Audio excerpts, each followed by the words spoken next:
Okay, something else that can prevent you from dispersing and breeding on your own is parental manipulation. This is the last thing I want to talk about in this lecture. And this is the idea that your parents or your nestmates can kind of almost deliberately manipulate the costs and benefits that you experience, such that helping then becomes the best of a bad job. You're forced to help because your parents or your nestmates have manipulated you or your environment so that your best idea is to help. This is a hypothesis put forward by Alexander in 1974. One good example, as we all know, honeybees are fed by fellow honeybees, and the queens are fed royal jelly and become queens, but workers are not fed royal jelly, they're fed something else. And because of that feeding, they develop into workers. They effectively stunted growth. And so it's entirely the action of their nestmates which leads to them not being able to decide to become queens. So that is effectively an in-your-face example of manipulation. So, for example, and some more examples, you have those ants where the queen bites the reproductive organs of her nestmates such that they can't physically become reproductive. That's one good example. You have manipulation via punishment in the cichlids. Individuals that don't help are punished by the dominant. And these are all examples where the references are in the previous lectures. I should kind of copy them into this one. You have, we met these all before, so you've got Andy Young's work on stress of eviction in meerkats. If any subordinate tries to reproduce within a meerkat society, the dominant will aggressively evict her from the group, which brings about so much stress. They have so much cortisol, stress hormone, running around their body that they then abort their litter. Could this play a general role across animal societies? Well, Tom Wentzeliers and Francis Ratniks produced a really nice study, which hasn't, perhaps, I don't think it's perhaps got the attention it deserves, looking at the role of manipulation in Hymenoptera societies. And this is a really lovely result, I think. So if you assume at the outset that cooperation and kind of worker behaviour is a voluntary thing, that workers are doing it because they're getting their benefits and it's the best thing for them to do, generally, then if you can... I think we've been over haplodiploidy and the fact that workers, male eggs in Hymenoptera are ones which come from unfertilized eggs. Workers are able to lay male eggs because they can just lay male eggs without mating. It's the females they can't produce. We went over that in the eusociality lecture. So you can have a look across societies at the proportion of workers that decide to do that. So if you're in a society where all the workers want to be reproductive and not help the queen, then you'd get a high proportion of workers reproducing and producing male eggs. Whereas if they got extensive genetic benefits from helping, and it was better for them to put aside their own reproduction and help instead, you'd expect them to kind of voluntarily not reproduce and help instead. So in that case, if they got sufficient benefits from helping that it was the best idea for them, then you'd expect there to be a strong negative relationship between the co-relatedness among workers and the proportion of individuals which reproduce. Like the more related they are in the society, the greater genetic benefits they get from helping, and the fewer reproductive workers you would get, just because that's what benefited them the most genetically. Instead, you get the opposite. You get a positive relationship. This is opposite to what you would predict if workers were voluntarily giving up their own reproduction. Instead, if you assume that help is enforced, by your nestmates. Remember I said they go around eating each other's offspring, eating each other's male offspring, and that males produced by workers are commonly eaten by other nestmates who would prefer the queen's sons to their sisters' sons.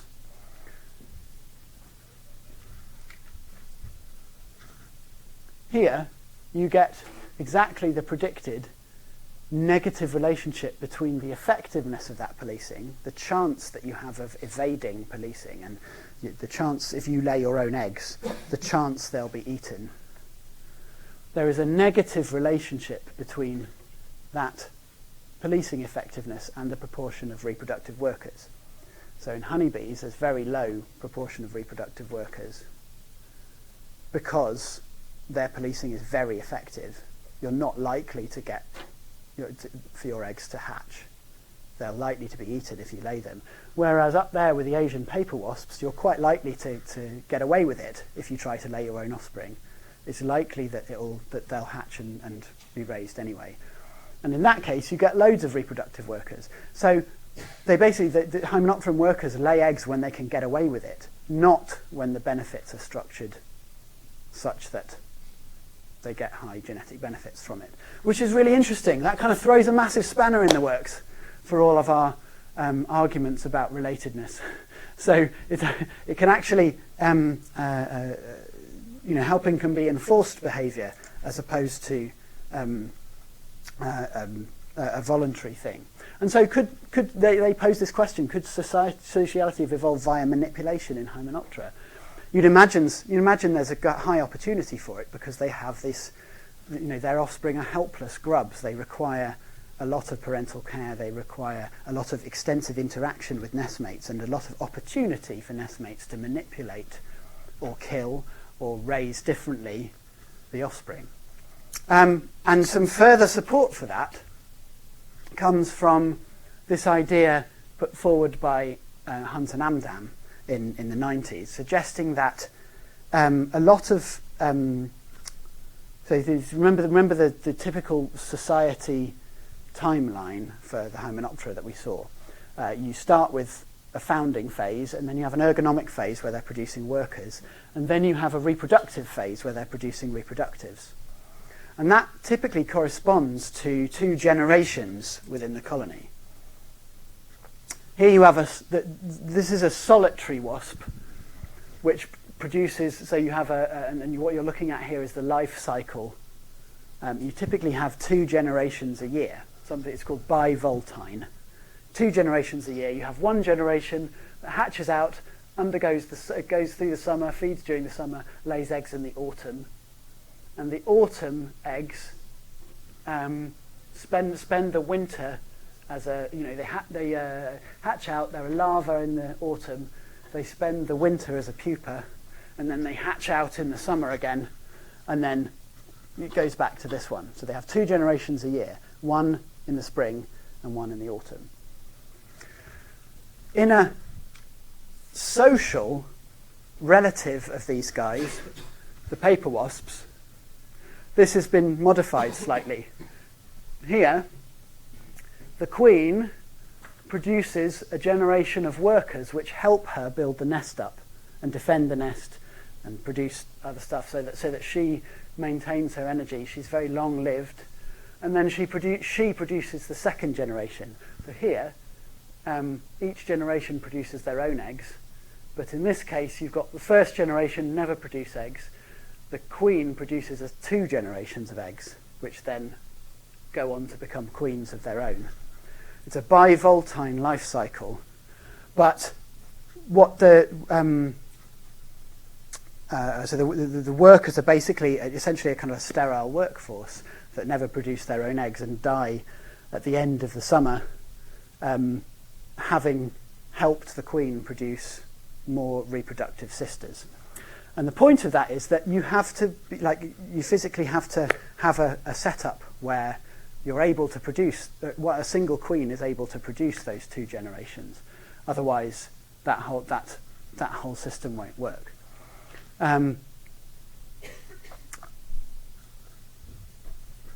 but the point is here that it's a very short hop from a bivoltine system with 2 fully reproductive generations to one generation of workers and 1 generation of reproductives. Effectively, the ground plan is already there. It's called the reproductive ground plan hypothesis. And there's quite a lot of evidence for this. For example, some nice recent evidence here that bees in the tropics tend to be more social. And the argument being there that in the tropics there's a longer growing period and there's more opportunity for those 2 generations to be squeezed in. You have to have a reproductive period which is long enough to fit in those 2 generations in order to support the development of a generation of workers followed by a generation of reproductives. And so on the left you have transitions to tropical latitudes, and on the right you have transitions to solitary and social behaviour. Wherever there's been a transition to temperate latitudes, it's accompanied by the transition to solitary behaviour because there's no longer any time. That recalls, remember back to the lecture where we met this facultatively social bee that was translocated from southern Britain, where there's a long growing cycle and everyone is social, to northern Britain, where the growing cycle is much shorter and everybody decides to be solitary, even if they were from a population which is originally social.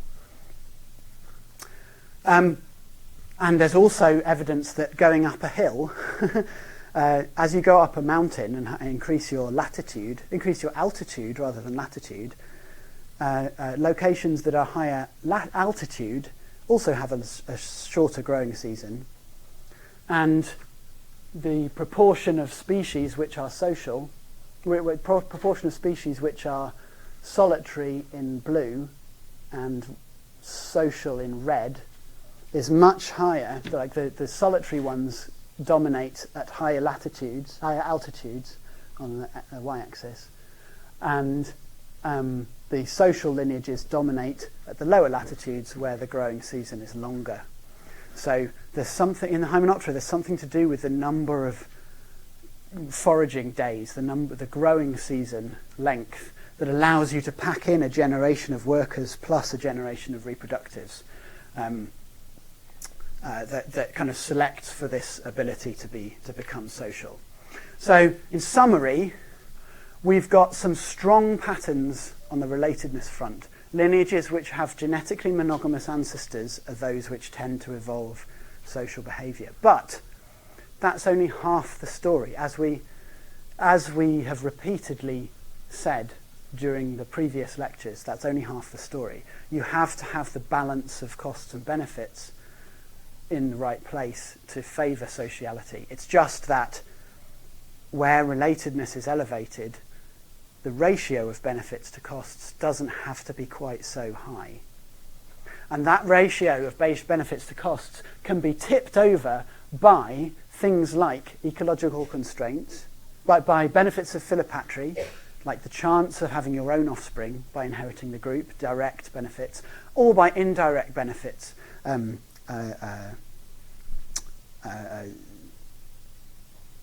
things like, that kind of favour helping in your home territory. And then you have costs, things which reduce the costs to you of helping, things that would prevent you from breeding on your own, like ecological constraints, harsh environments, and unpredictable environments, can also tip the scales towards sociality. But with that caveat that helping has typically, instead of evolving in unpredictable environments, it has facilitated the transfer to unpredictable environments in birds. And then there are plenty of opportunities for manipulation as well. Once sociality is evolved, a situation can occur where it's in the benefit of breeders and also workers to manipulate the environment for other individuals so that their costs and benefits look different, and they tip the scales for their nestmates to force them to help. So again, this Burke is a nice summary of all of these, which should help bring that all together. Do go and read the Boomsma paper, because it's really good. It was one of those kind of seeing the matrix moments when I first read it. So generally speaking, the references in this lecture are really good for broad overviews of social evolution. And that's all I wanted to say. So next lecture, we're going to be kicking off the sex bit of sex and social behaviour with mating systems. I bet you're all delighted to hear that and raring to go. But that concludes the social stuff, and we will kick off in another direction next lecture.